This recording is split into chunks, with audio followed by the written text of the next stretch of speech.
यहाँ तपाईले हरेक थोक यहाँ भेटाउनुहुन्छ। यहाँ हेर्नु चाउचाउ के छ बदाम। आज मेरो ब्याकग्राउन्डमा तपाईँ हेर्नुहुन्छ म यहाँ आज मोरङको ढाटमा आएको छु, जहाँ ब्याकग्राउन्डमा हेर्नु भाउजू चटपटे एन्ड पानीपुरी हाउस। यो भनेको एउटा यस्तो फेमस चटपटे र पानीपुरी पसल जहाँको मैले चर्चा सुनेर यहाँ आएँ र चर्चा अनुसार मैले चाहिँ सामान पाएँ। हेर्नुहोस् है, यो चटपटे यति टेस्ट, यति स्वादिष्ट, यति राम्रो सायदै मैले कहीँ अन्त खाएको छु अहिलेसम्म मैले चाहिँ यही खाएको छु है। यो चाहिँ धेरै राम्रो छ, एकदम टेस्टी। तपाईँ एकपल्ट आउनुहुन्छ भने मलाई लाग्छ सायद बारम्बार आउनुहुन्छ। यहाँ हेर्नु, यहाँ चाहिँ के मिसाएको छ।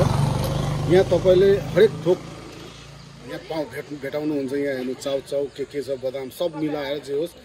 उहाँको हातमा जादु छ क्या, म त्यही भन्छु। उहाँको हातमा जादु छ र उहाँको जादु माया प्रेम सब यसमा छ। म चाहिँ खाइरहेको छु है अब।